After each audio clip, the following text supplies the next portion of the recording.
Okay, we have a Pajero NX here, and we're going to have a bit of a chat how to install this rear door table. Now this one's already installed, but I'll go through the steps required. So the first thing you want to do is actually attach the hinge brackets.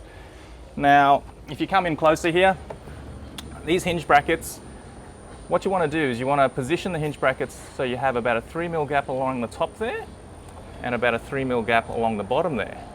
So that's the correct position for the brackets. Now mark the positions of these screws with a pencil or a pen, and then you want to drill it out with a 3mm drill bit. Attach these screws carefully, not too tight, they're self-tapping screws. So just get in there and tighten them up. There's adjustment in there. Now do that on both sides.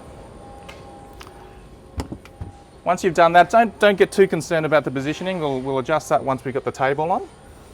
So the next thing you want to do is to install the table onto the hinge brackets. Now there's some holes there, and there's a M8 bolt and a washer in between, and then a nylock nut on the other side.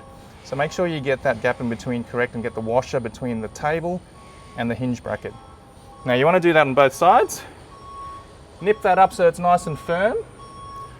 And then what you want to do is you just adjust the position of these screws so they sit nicely, and check the operation of the door. So next thing you want to do after that is get these bungee buttons attached. They're just held in with a little M5 bolt and nut, and that's the bungee button on there. And it's not shown here, but you'll have a protective layer of plastic on there. Take that off and you're pretty much done. You can adjust these cords here too to get the level right, but pretty much should take you about half an hour at the most. And whoops, you may need to adjust these bungee cords as well to get the right tightness, but pretty simple. So that's how you install the Pajero NX rear door table.